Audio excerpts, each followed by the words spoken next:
সরকারি মাধ্যমিকে ভর্তির অনলাইন লটারি শুরু। আবেদন করেছে 5,73,000 শিক্ষার্থী।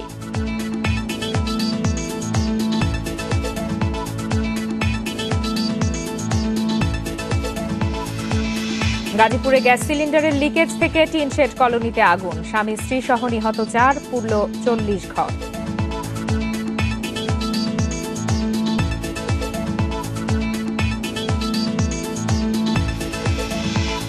কিশোরগঞ্জের ভৈরবে থেমে থাকা বাসে আগুন লেগে দগ্ধ চালকের মৃত্যু। কয়েল থেকে সূত্রপাত, ধারণা ফায়ার সার্ভিসের।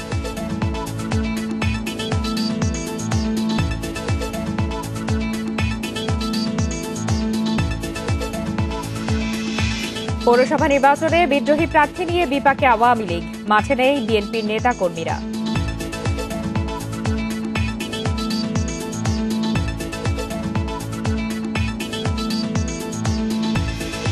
করোনায় একদিনে আরো 22 জনের মৃত্যু। মৃতের সংখ্যা বেড়ে 7,803। নতুন শনাক্ত 849 জন।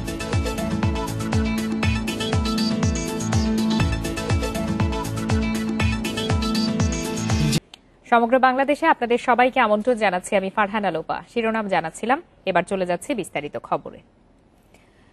এবারের এইচএসসি পরীক্ষার ফল প্রকাশের জন্য শিক্ষা বোর্ড আইনের সংশোধনীর অনুমোদন দিয়েছে মন্ত্রিসভা। মন্ত্রিসভার বৈঠক শেষে শিক্ষামন্ত্রী দীপু মনি জানান, 18 জানুয়ারি সংসদের শীতকালীন অধিবেশনে আইনের সংশোধনী উত্থাপন করা হবে। এরপর সংসদীয় কমিটির রিপোর্টের ভিত্তিতে আইনটি পাশ হলে গেজেট প্রকাশ করা হবে। গেজেটের পরই ফল প্রকাশ হবে। এই সংশোধনী হলে যে কোনো দুর্যোগ বা মহামারীতে পরীক্ষা ছাড়াই মূল্যায়ন পদ্ধতিতে ফল প্রকাশ করতে পারবে। বিদ্যমান মাধ্যমিক ও উচ্চ মাধ্যমিক শিক্ষা বোর্ড আইনে পরীক্ষা ছাড়া ফল প্রকাশের বিধান নেই। তাই ফল প্রকাশের জন্য এই সংশোধনী আনতে হচ্ছে। এর আগে 1 এপ্রিল থেকে শুরু হওয়ার কথা ছিল এইচএসসি ও সমমানের পরীক্ষা, কিন্তু করোনার কারণে সেই পরীক্ষা বাতিল করে দেয় শিক্ষা মন্ত্রণালয়। জেএসসি এবং এসএসসি পরীক্ষার ফলের গড় নম্বর নিয়ে এবারের এইচএসসি পরীক্ষার ফল দেয়া হচ্ছে। সংসদ ডাকা হয়েছে 18 তারিখে, কাজে আমরা একবারই 18 তারিখে আইন হিসেবে এটা পার্লামেন্টে 18 বা 19 তারিখের মধ্যে প্লেস করব, সেই হিসেবে অনুমোদন দিয়ে দেওয়া হয়েছে। সরকারি মাধ্যমিক স্কুলে ভর্তির অনলাইন লটারি কার্যক্রম শুরু হয়েছে। এবার সারা দেশে সরকারি স্কুলগুলোতে ভর্তির জন্য 5,73,311 জন শিক্ষার্থী আবেদন করেছে। এদিকে গত 29 ডিসেম্বর একজন অভিভাবকের আনা রিট পিটিশনের শুনানি শেষে 6ষ্ঠ শ্রেণীতে ভর্তির ক্ষেত্রে শিক্ষা মন্ত্রণালয়ের দেয়া 11 বছর বয়সের শর্ত স্থগিত করে আদেশ দিয়েছিল হাইকোর্ট। 6ষ্ঠ শ্রেণীতে চলতি বছরের ভর্তি কার্যক্রমের সময়সীমা 7 দিন বাড়াতে আদেশও দিয়েছেন উচ্চ আদালত। এর আগে ভর্তি কার্যক্রম 30 ডিসেম্বর পর্যন্ত নির্ধারণ করা হয়েছিল। সরকারি মাধ্যমিক বিদ্যালয়ে ভর্তির ক্ষেত্রে যে বয়সসীমা নির্ধারণ করে দিয়েছিল শিক্ষা মন্ত্রণালয়, তাতে 11 বছরের কম বয়সী কোনো শিক্ষার্থী 6ষ্ঠ শ্রেণীতে ভর্তির আবেদন করতে পারছিল না। রায় ঘোষণার পর মাধ্যমিক ও উচ্চশিক্ষা অধিদপ্তর সরকারি স্কুলে ভর্তি আবেদনের সময়সীমা পুনরায় 7 জানুয়ারি বিকাল 5টা পর্যন্ত বাড়িয়ে দেয়।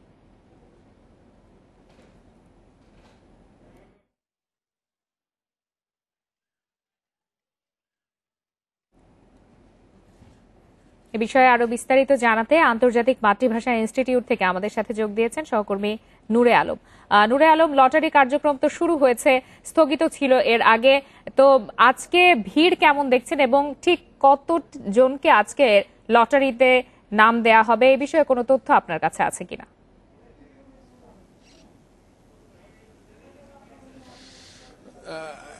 এটি কিন্তু পুরোপুরি কেন্দ্রীয়ভাবে হচ্ছে।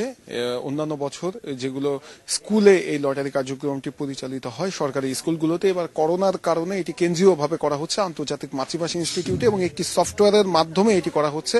এই সফটওয়্যারের মধ্য দিয়ে সারা বাংলাদেশের যে সকল মাধ্যমিক বিদ্যালয় রয়েছে সেই মাধ্যমিক বিদ্যালয়ের এই ভর্তির লটারি এই এককভাবে হবে এবং এটি আর 20 মিনিটের মধ্যে উদ্বোধন হবে এবং উদ্বোধন হওয়ার পরে 20 মিনিট পরেই শিক্ষার্থীরা তাদের ফলটি দেখতে পারবেন এবং তারা শিক্ষার্থীরা যে আবেদন করেছেন সেই আবেদন ফর্মে এই ফলের অথবা এর একটি লিঙ্ক আছে, সেই লিঙ্কে ক্লিক করলে সেখানেই যারা এই আজকের এই সুযোগ পাবেন তাদের নাম সেই লিঙ্কে চলে আসবে এবং তারা এই ভর্তি আবেদন উদ্বোধনের 20 মিনিটের মধ্যেই এটি দেখতে পারবেন। আর আমি সেই সাথে জানিয়ে রাখি যে এই সর্বমোট 390টি বিদ্যালয়ে সর্বমোট 5,74,929 জন শিক্ষার্থী এই অনলাইনে ভর্তির জন্য আবেদন করেছে এবং তাদের প্রত্যেকের ফল এই 20 মিনিট পরই পৌঁছে যাবে। তারা তাদের এই ওয়েবসাইটের মাধ্যমে তারা দেখতে পারবেন এবং মোবাইলে মেসেজের মাধ্যমেও তারা এটি পেয়ে যাবেন।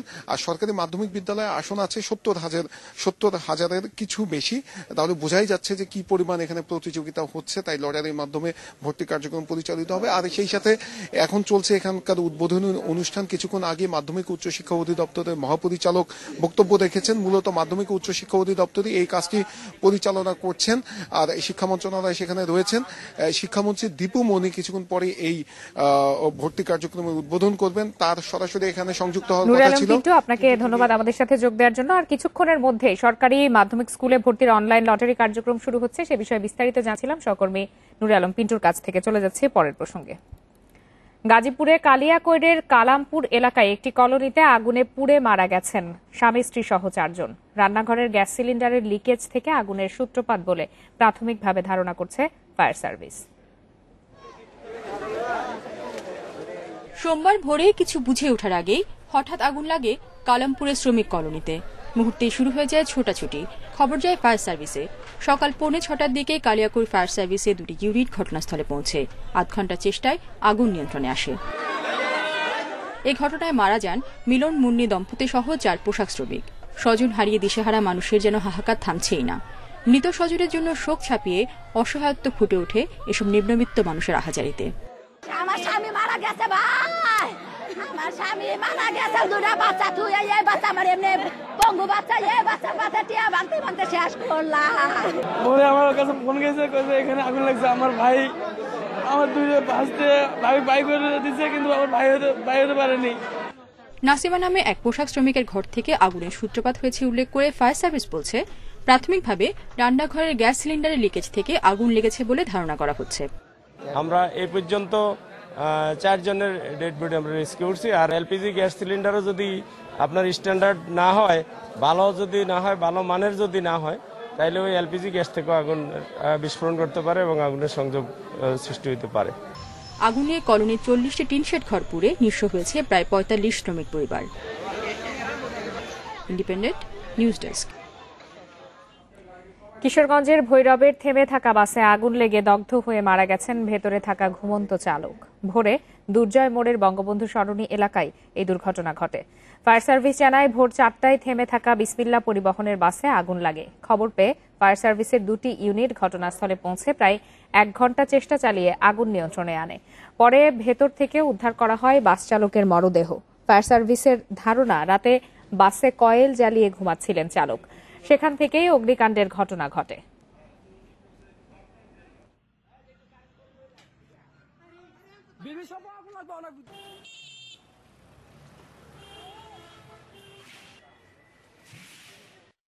সে বাসের ভিতর মশার কয়েল জ্বালিয়ে ঘুমাচ্ছিল। ধারণা করা হচ্ছে সেই কয়েলের আগুন থেকেই আছে বাসের ভিতর অগ্নিকাণ্ডের সূত্র। দেশে করোনায় আরো 22 জনের মৃত্যু হয়েছে। এর মধ্যে পুরুষ 15 এবং নারী 7 জন। এ নিয়ে মোট প্রাণহানি হল 7,803 জনের। 193টি ল্যাবে 24 ঘন্টায় 14,097 নমুনা পরীক্ষায় করোনা শনাক্ত হয়েছে 849 জনের। পরীক্ষা বিবেচনায় শনাক্তের হার 6.02%। সোমবার স্বাস্থ্য অধিদপ্তরের বিজ্ঞপ্তিতে জানানো হয়, দেশে মোট করোনা আক্রান্তের সংখ্যা দাঁড়ালো 5,23,302 জনে। সুস্থ হয়েছেন আরো 917 জন। এ নিয়ে মোট সুস্থ 4,67,718 জন।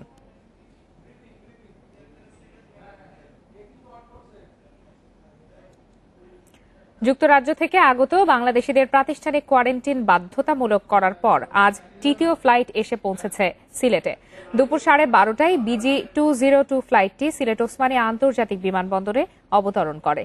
বিমান বাংলাদেশ এয়ারলাইন্সের ওই ফ্লাইটে 60 যাত্রীর মধ্যে 43 জন সিলেটে নামেন। বাকি 17 জনকে ঢাকা শাহজালাল আন্তর্জাতিক বিমানবন্দরে পৌঁছে দেওয়া হয়েছে। বিমানবন্দরে প্রাথমিক পরীক্ষা শেষে বিআরটিসির বাসে করে 43 জনকে নিয়ে যাওয়া হয়েছে নির্ধারিত হোটেলে। সেখানে 14 দিনের কোয়ারেন্টিনে থাকবেন তারা।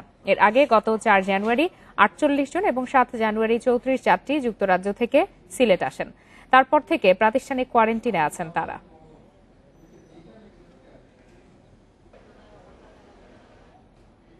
দেখছেন সমগ্র বাংলাদেশ। একটা বিরতির পর ফিরছি।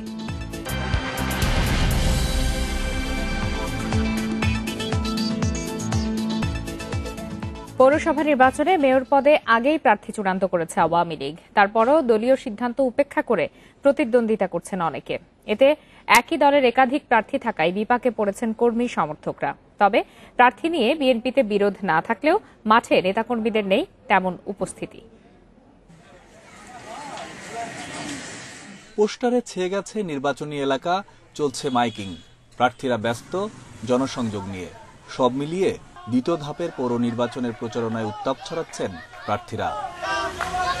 টাঙ্গাইলের ধনবাড়ী পৌরসভায় বর্তমান মেয়র খন্দকার মঞ্জুরুল ইসলাম তপন এবারও নৌকার প্রার্থী। দলীয় মনোনয়ন না পেয়ে স্বতন্ত্র হিসেবে মাঠে রয়েছেন সাবেক উপজেলা চেয়ারম্যান মোহাম্মদ আলী কিসলু ও উপজেলা যুবলীগের সভাপতি মনিরুজ্জামান বকুল। আজকে শেখ হাসিনার নেতৃত্বে, আমাদের কৃষিমন্ত্রী মহোদয়ের নেতৃত্বে সারা ধনবাড়ী এক এবং অভিন্ন, এবং সমস্ত মানুষ আজকে নৌকার পিছনে ঐক্যবদ্ধ। বাধা বিপত্তি বা কিছু সরকারি কিছু এটা আসবেই, তারপরে জনগণের মত যেখানে বেশি, জনগণ যেদিকে যাবে ইনশাল্লাহ সেদিকে সকল কিছুর পরে জনগণের মতটা, জনগণের চাওয়াটা প্রতিষ্ঠিত হবে। এখানে কিশোরগঞ্জ পৌরসভায় দ্বিতীয়বারের মতো নৌকা প্রতীক পেয়েছেন বর্তমান মেয়র পারভেজ মিয়া। স্বতন্ত্র প্রার্থী হয়েছেন জেলা ছাত্রলীগের সাবেক সভাপতি শফিকুল গনি ঢালি। হবিগঞ্জের মাধবপুরে মেয়র পদে বিএনপির একক প্রার্থী থাকলেও আওয়ামী লীগের বিদ্রোহী রয়েছেন দুজন। শেষ পর্যন্ত নৌকার পক্ষেই তারা কাজ করবেন বলে আশা দলীয় প্রার্থীর। দুইজন বিদ্রোহী প্রার্থী আছেন, তাদের ব্যাপারে আমি বলবো এখনো সময় আছেন, আপনারা বঙ্গবন্ধুর আদর্শ, শেখ হাসিনার আদর্শকে মাইনা নৌকার আশা উঠুন, নৌকার বিজয়কে নিশ্চিত করুন। মৌলভীবাজারের কুলাউড়ায় আওয়ামী লীগের প্রার্থী শিপার উদ্দিন আহমেদ, বিদ্রোহী প্রার্থী বর্তমান মেয়র শফি আলম ইউনুস জয়ের চ্যালেঞ্জে মাঠে রয়েছেন। খাগড়াছড়ি পৌরসভাতে বর্তমান মেয়র দলীয় সমর্থন না পেয়ে স্বতন্ত্র প্রার্থী হিসাবে নির্বাচন করছেন। নাটোরের গুরুদাসপুরেও রয়েছে আওয়ামী লীগের বিদ্রোহী প্রার্থী। Mamunur Rashid, independent news desk. করোনার ভ্যাকসিন নিয়ে এই মুহূর্তে স্বাস্থ্য অধিদপ্তরের মহাপরিচালক এবিএম খুরশিদ আলম সংবাদ সম্মেলন করছেন। আমরা সরাসরি চলে যাচ্ছি তার বক্তব্যে।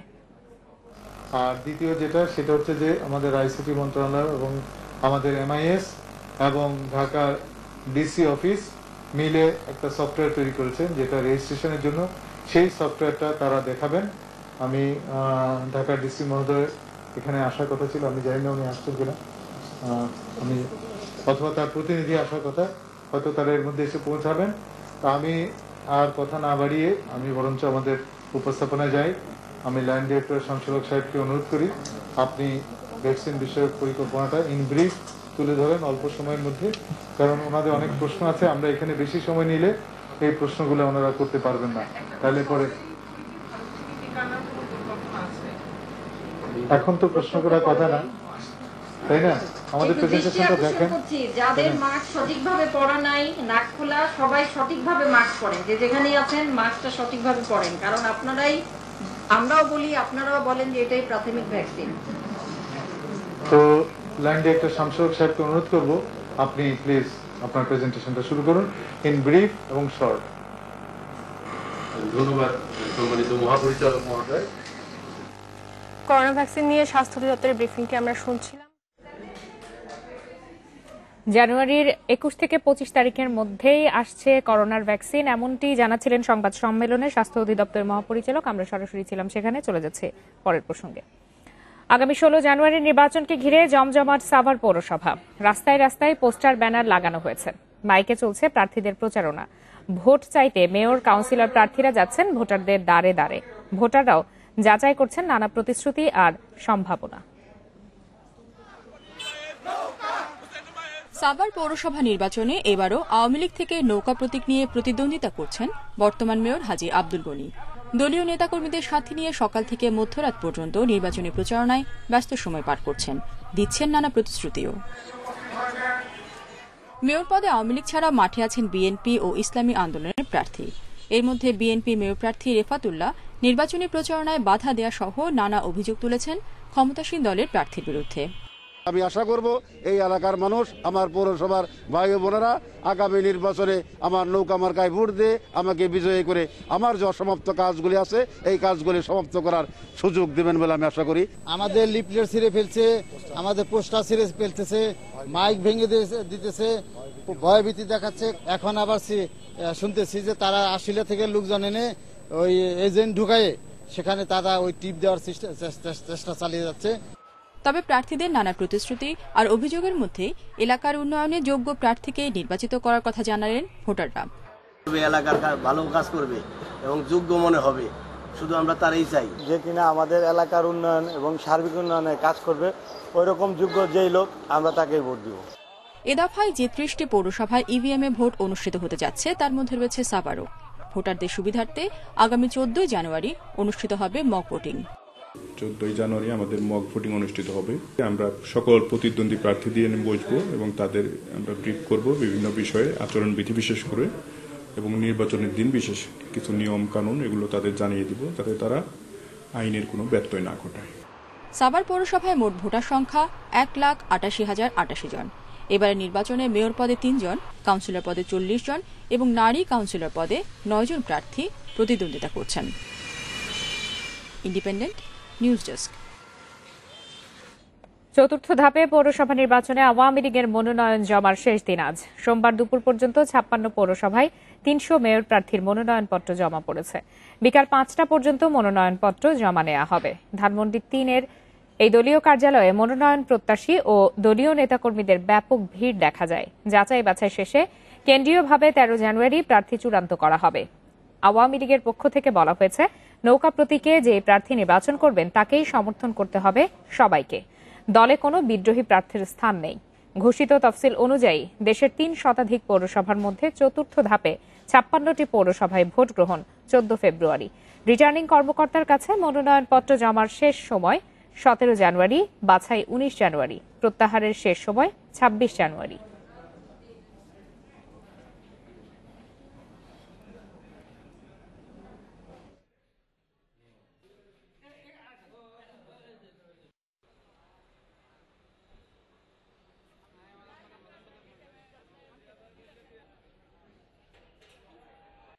আমাদের প্রাণপ্রিয় দেশরত্ন শেখ হাসিনা আমাকে নমিনেশন দিলে আমি মিকাদিন পৌরসভার অসমাপ্ত কাজগুলো আমি সমাপ্ত করতে সক্ষম হব। আমি বিগত দিনের মেয়র ছিলাম, আবারও আমি ইনশাল্লাহ আশাবাদী আমি নমিনেশন পাবো। সমগ্র বাংলাদেশে আরো একটা বিরতি নিচ্ছে, আর বিরতির পর ফিরে এসে যা থাকছে। হবিগঞ্জে বাঁশের ভেলায় যুগ যুগ ধরে শুটকি নদী পারাপার। নানা জটিলতায় চালু হয়নি মুন্সিগঞ্জের নবগঙ্গা সেতু, দুর্ভোগে স্থানীয়রা।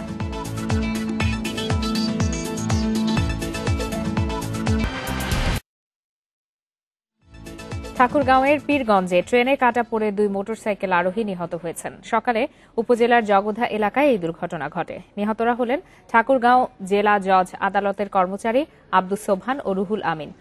পুলিশ জানায় সকালে ওই লেভেল ক্রসিং পার হচ্ছিল একটি মোটরসাইকেল। এ সময় পীরগঞ্জগামী দ্রুতযান এক্সপ্রেস ট্রেনের ধাক্কায় ছিটকে যায় মোটরসাইকেল ও আরোহীরা। এতে ঘটনাস্থলেই মারা যান 2 জন। লেভেল ক্রসিংয়ে কোনো নিরাপত্তা কর্মী না থাকায় এই দুর্ঘটনা বলে ধারণা করা হচ্ছে। দুর্ঘটনার পর ওই রুটে প্রায় 1 ঘন্টা ট্রেন চলাচল বন্ধ ছিল।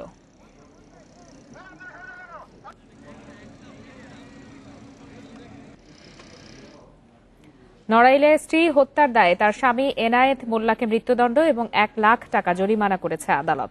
সকালে জেলা ও দায়রা জজ আদালতের বিচারক মুন্সি মশিউর রহমান এ রায় ঘোষণা করেন। মামলা বিবরণে জানা গেছে, লোহাগড়া উপজেলার মাকুড়াইল কাশীপুর গ্রামের এনায়েত মোল্লা বিভিন্ন সময় যৌতুকের জন্য স্ত্রী নার্গিস বেগমের ওপর অত্যাচার চালাতেন। এর জেরে 2018 সালের 22 নভেম্বর নার্গিসকে নির্যাতন করে হত্যার পর মরদেহ ঝুলিয়ে রাখে এনায়েত। এ ঘটনায় নিহতের বোন বাদী হয়ে এনায়েত মোল্লাকে একমাত্র আসামি করে মামলা করেন। সাক্ষ্য প্রমাণের ভিত্তিতে অপরাধ প্রমাণিত হওয়ায় বিচারক আজ এই রায় ঘোষণা করেন।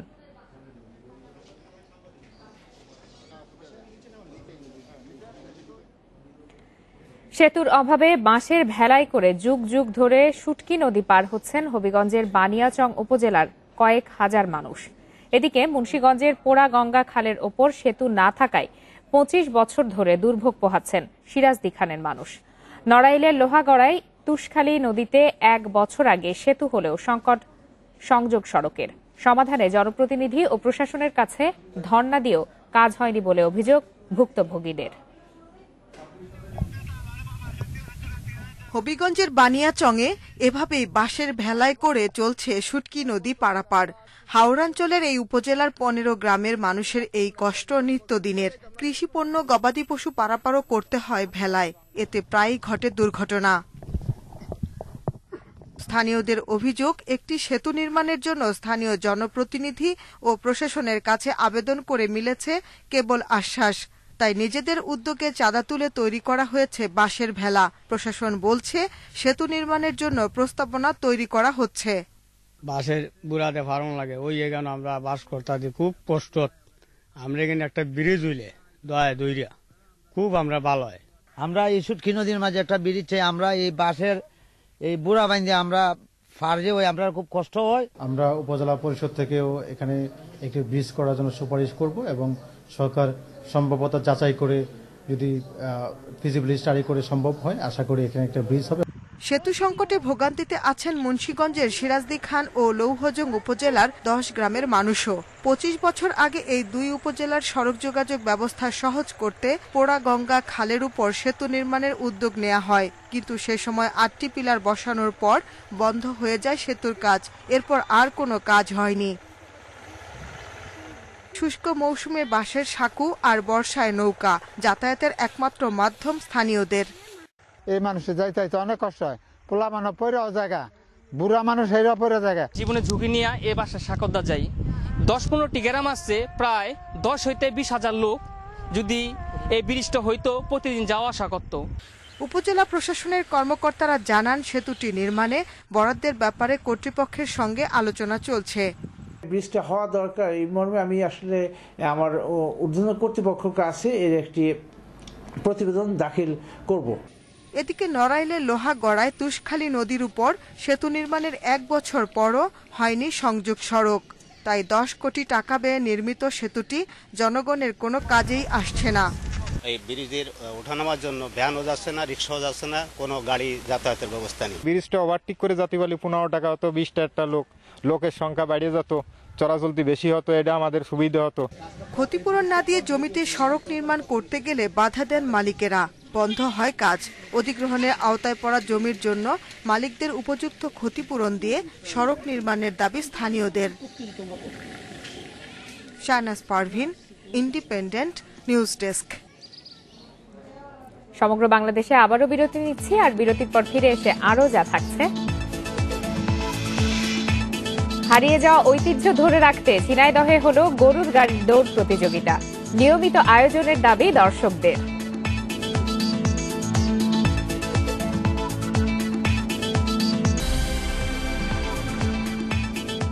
রাঙামাটি সহ 3 পার্বত্য জেলায় 5 দিনব্যাপী বঙ্গবন্ধু অ্যাডভেঞ্চার উৎসব শুরু হয়েছে। সকালে জেলার চিংলা মংমারি স্টেডিয়ামে উৎসবের উদ্বোধন করেন পররাষ্ট্রমন্ত্রী ডক্টর এ কে আব্দুল মোমেন। অনুষ্ঠানে পররাষ্ট্রমন্ত্রী বলেন, এই উৎসবের মাধ্যমে পার্বত্য চট্টগ্রামে বঙ্গবন্ধুকে নিয়ে আরও বেশি জানার সুযোগ তৈরি হবে। অ্যাডভেঞ্চার উৎসবে থাকছে নৌবিহার, kayaking, tree trail, rope course, mountain bike, hiking ও ট্রেইল রান, দর্শনীয় স্থান পরিদর্শন এবং কেভ ডিসকভারি সহ থাকছে 14টি ইভেন্ট। জাতির জনক বঙ্গবন্ধু শেখ মুজিবুর রহমানের জন্মশতবার্ষিকী উপলক্ষে এই উৎসবের আয়োজন করেছে পার্বত্য চট্টগ্রাম উন্নয়ন বোর্ড।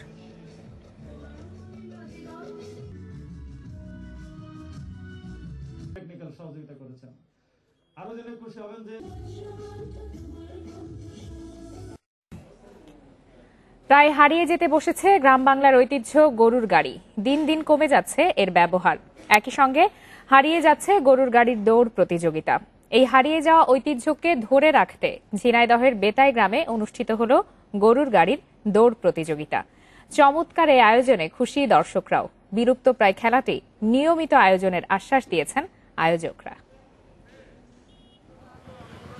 ঝিনাইদহ সদরের বেতাই গ্রাম, পুরো গ্রাম জুড়ে সাজ রব। গ্রামের মানুষদের বিনোদনের জন্য আয়োজন করা হয় গরুর গাড়ির দৌড় প্রতিযোগিতা। গরুর গাড়ির সংখ্যা দিন দিন কমতে থাকায় ঐতিহ্য ধরে রাখা এবং নতুন প্রজন্মকে জানান দিতে প্রতি বছরই আয়োজন করা হয় এই প্রতিযোগিতা। যশোর, ঝিনাইদহ, মাগুরা ও চুয়াডাঙ্গার 38টি গাড়ি এবার প্রতিযোগিতায় অংশ নেয়। গরুর গাড়ির দৌড় প্রতিযোগিতাকে ঘিরে প্রতিবারের মতো এবারও বসে মেলা। তীব্র প্রতিদ্বন্দ্বিতা শেষে চ্যাম্পিয়ন হয় ঝিনাইদহের মহেশপুরের আবু সাইদের গাড়ি। চমৎকার এই প্রতিযোগিতা উপভোগ করেন দর্শকরাও। আমরা দুটি পর্বের খেলা এখানে দেখেছি। সেই দুটি পর্বের খেলা যখন গরুর গাড়ি এখানে দাঁড়িয়ে এসেছে, তো আসলে খুব আকর্ষণীয়। 15-20 হাজার লোকের উপস্থিতি যে সুন্দর খেলা আমরা উপভোগ করি, আসলে এটা স্মরণীয় একটা দৃশ্য।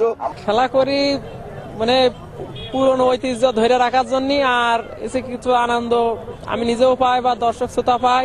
বাড়ির পাশে খেলা, আমাদের ভাষা শোনার দাঁড়ি, তাই খেলায় অংশগ্রহণ করার জন্য এখানে আসি। তরুণ প্রজন্মকে খেলাধুলার প্রতি আগ্রহী করতে এ ধরনের প্রতিযোগিতা নিয়মিত আয়োজন করা উচিত বলে মনে করেন অনেকেই। মানুষগুলোর মধ্যে এসে একটা অন্যরকম চিত্র, গ্রামের চিত্রটা ফুটে এসেছে। আমরা চাই যে প্রতি বছর এই আয়োজনটা আসুক। যে কোনো লোকের গান্নার নাম বললে সেখানে শঙ্কিত হতো দেশে বিদেশে, সেই জায়গায় কিন্তু এখন এই জায়গায় পৌঁছে গেছে যে না, গান্না আর এখন সন্ত্রাসের জায়গা নাই, গান্না এখন বিনোদনের জায়গায় পরিণত হয়েছে। এই আয়োজনের ধারাবাহিকতা ধরে রাখার আশ্বাস আয়োজকদের। আমরা বিগত 10-12 বছর করে আসছি, সামনে এই গরুগাড়ি দৌড় অব্যাহত রাখবো। যদি সরকারি পৃষ্ঠপোষকতা দেয় আরো এর থেকে সুন্দর হবে, বড় আকারে বিশাল পরিসরে আমরা অনুষ্ঠানের চেষ্টা করব। গ্রাম বাংলার হারিয়ে যাওয়া সব ঐতিহ্য ফেরানোর তাগিদ স্থানীয়দের। Independent news desk. শেষ করার আগে শিরোনামগুলো জানাবো আরো একবার। সরকারি মাধ্যমিকে ভর্তির অনলাইন লটারি শুরু। আবেদন করেছে 5,73,000 শিক্ষার্থী।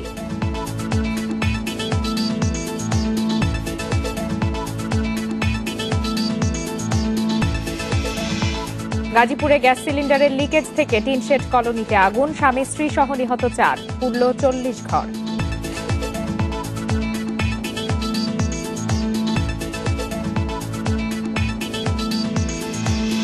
কিশোরগঞ্জের ভৈরবে থেমে থাকা বাসে আগুন লেগে দগ্ধ চালকের মৃত্যু। কয়েল থেকে সূত্রপাত, ধারণা ফায়ার সার্ভিসের।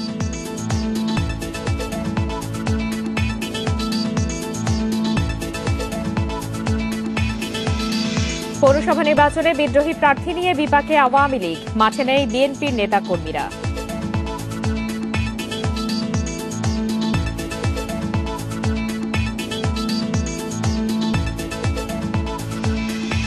করোনায় একদিনে আরও 22 জনের মৃত্যু। মৃতের সংখ্যা বেড়ে 7,803, নতুন শনাক্ত 849 জন।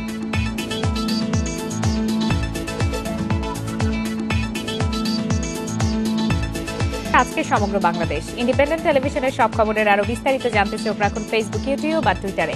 এতক্ষণ সাথে থাকার জন্য সবাইকে ধন্যবাদ।